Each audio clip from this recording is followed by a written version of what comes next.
Nélio, é um prazer estar aqui em nome da Agroceres Multimix mais uma vez. Muito obrigada pela presença. Isso, Cláudia. A satisfação ficar aqui é nossa. Junto com a gente. Satisfação enorme nossa aqui estar com vocês. Vamos lá, então. Nós preparamos aqui algumas perguntas.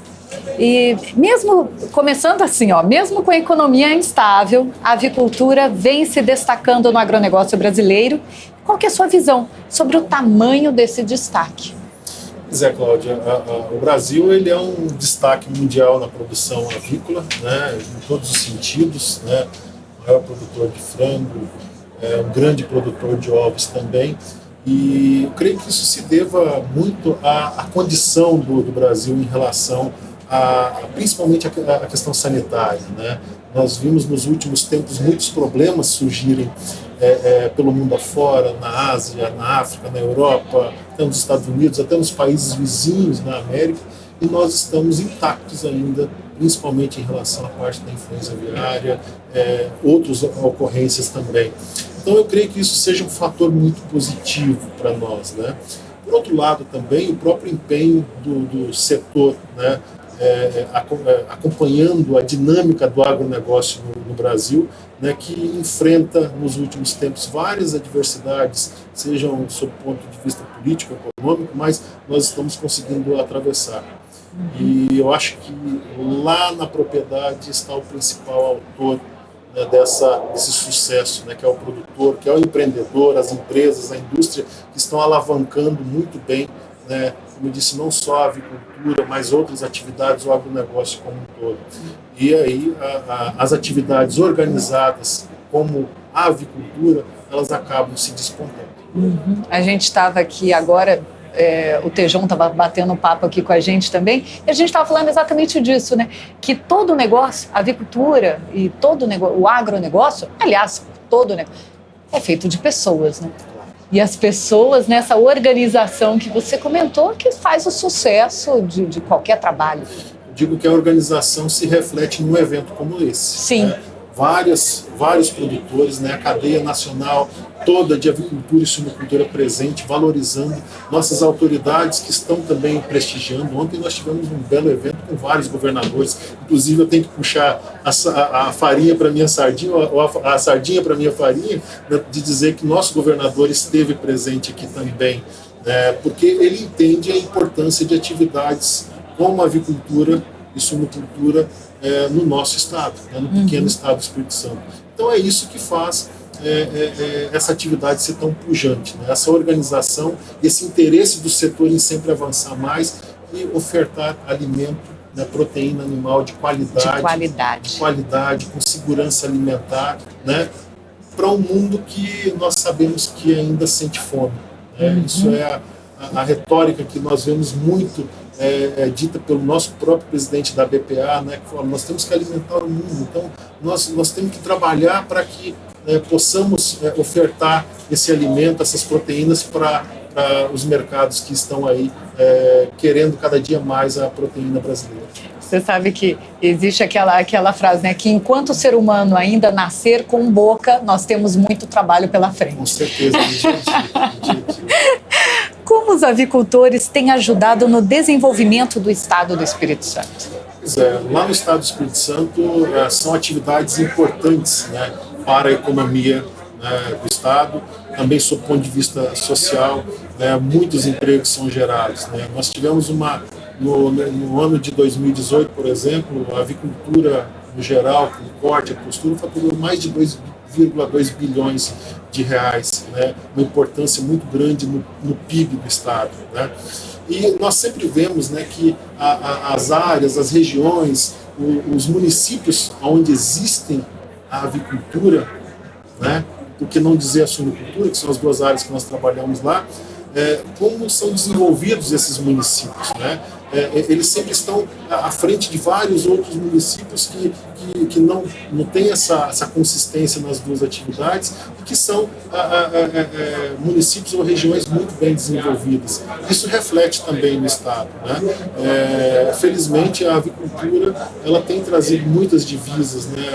O estado vem se organizando nos últimos anos, né, a sua produção, agora está entrando assim com com muito entusiasmo no mercado internacional, no caso das carnes, está também começando a aprender a trabalhar o mercado internacional com a área de ovo. Então, assim, isso só tem resultados positivos para o Estado. Muitos desafios também, é claro, né? No dia a dia nós sempre temos várias situações que precisam ser trabalhadas pelo próprio produtor, pela própria entidade estadual que nós representamos, mas eu acredito que isso são etapas que nós vamos sempre vencendo para que nós possamos melhorar o Estado em vários aspectos na produção. Uhum. Ainda falando sobre a avicultura do Espírito Santo, quais os desafios para os produtores de encontrar um sucessor para levar adiante os negócios da família? Já que a gente fala tanto de sucessão ultimamente, pois né? Cláudia, a sucessão familiar é um gargalo não só para a avicultura, mas para o agronegócio, todo o negócio, como né? todo, para todo o negócio, né? Nós temos lidado assim há vários anos com este assunto, né? Conscientizando o produtor, mostrando para que ele precisa trabalhar na sua família realmente a continuidade do negócio, né? Isso esse trabalho envolve também palestras, consultorias, parcerias com instituições como o SEBRAE, né? Que o SEBRAE tem uma peculiaridade muito boa para trabalhar com esse público, né? E assim, nós estamos tentando atingir esse trabalho, fazer esse trabalho chegar até o pequeno produtor também. Então, assim, nós sabemos que o mercado é muito atrativo, né, para que o produtor que tem o seu filho lá na fazenda, na propriedade, possa, de repente, optar por outra atividade. Né? Mas nos últimos tempos nós temos percebido que o filho daquele produtor, ele vai para o mercado para se especializar, para estudar, e depois ele volta já interessado no negócio da família.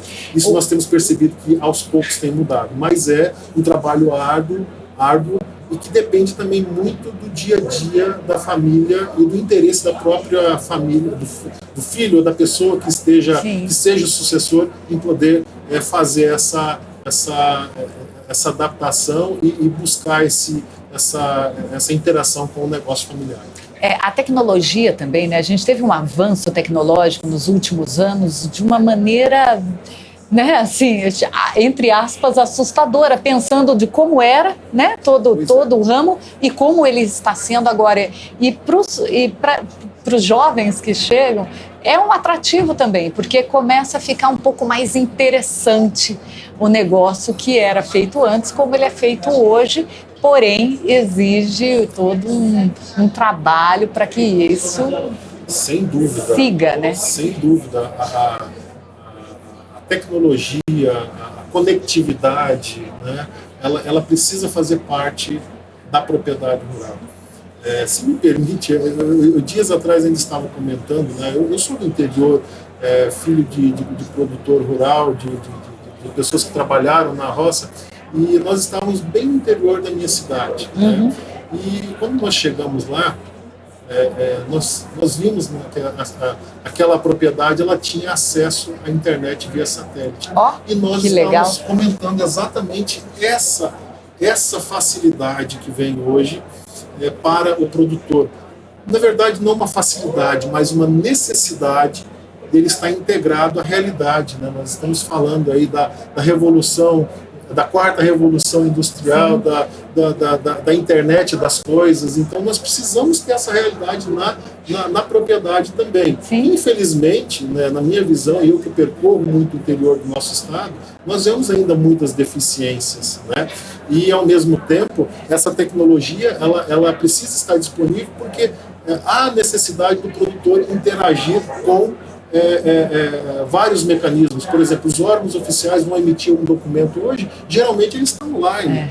Como que o produtor vai poder fazer a emissão desse documento se ele não tiver essa tecnologia disponível, né, na propriedade? E a gente está falando de uma coisa que há pouco tempo atrás, pouquíssimos anos atrás, era muito difícil encontrar a internet em alguma fazenda. Exatamente. Hoje a gente ainda vê essa dificuldade, né, em vários lugares do Brasil, principalmente quando a gente avança um pouquinho mais, ainda existe mais essa dificuldade, mas já é uma maravilha a gente encontrar propriedades que têm essa facilidade propriedade está evoluindo muito está rápido. evoluindo. E, inclusive, isso ajuda muito, agora falando de sucessor, para que os descendentes queiram ficar na propriedade, já que tem acesso à internet, né? Que é uma maneira também muito...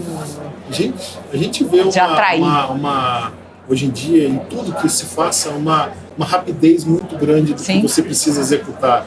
E essas ferramentas vêm a ajudar. Nós estamos citando apenas uma ferramenta que é a internet, mas a automatização em qualquer sistema de produção, na avicultura mesmo, Sim. né? O produtor poder controlar um galpão, acompanhar a produção pelo celular, isso facilita muito e possibilita que nós possamos acompanhar essa velocidade das coisas que se tornar mais dinâmico o negócio. Exatamente. Se tornar um negócio mais dinâmico.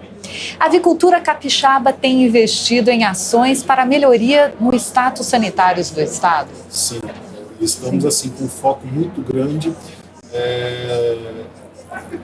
principalmente junto às nossas autoridades também, né? Nós sabemos das dificuldades que existem com os próprios órgãos oficiais, inclusive em relação ao pessoal, né, para poder suprir a demanda do setor, para acompanhar nas várias ações que são necessárias. Então, por exemplo, lá nós, logo no início do mandato do atual governo, sentamos com o governador e elencamos uma pauta de demandas. Na cabeça da pauta estava lá a melhoria e adequação e reestruturação, não reestruturação, mas melhoria da estrutura de atendimento de serviço oficial. Isso aos poucos vem acontecendo, né? Então, essa seria a parte do serviço oficial, ou do poder público em si.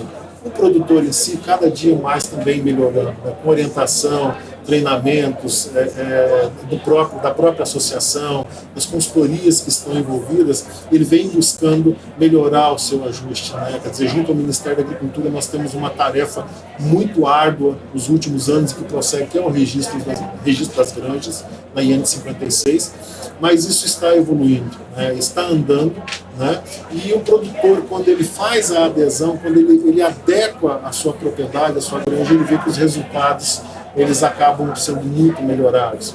E assim, sempre naquela preocupação, né, junto com o restante do país, de que nós possamos exatamente continuar ilesos ou protegidos dos problemas sanitários que nós vemos que ocorrem pelo mundo afora e que o nosso país ainda está conseguindo se manter distante desses problemas. Então, assim, é uma vertente muito forte dentro da avicultura, por parte da Associação de Avicultores, né, que nós fazemos um trabalho constante e sempre buscando melhorar e orientar o produtor para que ele faça sempre melhor. Uhum. Nosso tempo está quase acabando, mas eu tenho mais uma perguntinha aqui, que é: quais as estratégias dos produtores e empresas locais de frangos e aves do estado do Espírito Santo para ganhar espaço no difícil mercado consumidor das grandes indústrias e que você estava comentando, inclusive, dos... Na verdade, eu vejo que precisa andar em conjunto, né? O mercado, ele tem espaço para todos, né? Você tem as concorrências, né? Se eu transportar isso para fora do estado, por exemplo, nós somos um estado de pequena produção. Nós sofremos a concorrência com grandes estados na produção. E nós temos que conviver com essa realidade, né? Isso também se reporta para dentro do próprio setor, né? Existem diferenciações de custos, existem situações que são bem diferentes entre uma situação de um grande produtor ou da indústria ou do produtor em si.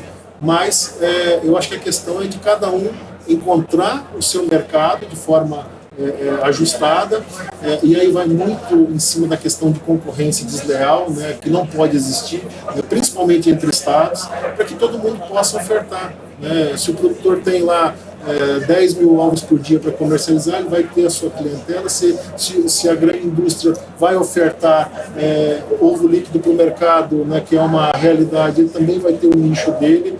Então isso nós precisamos coordenar e que cada um possa coordenar no sentido de que o próprio setor ele vai acabar se entendendo nessa concorrência que tem que ser saudável, que tem espaço para todo mundo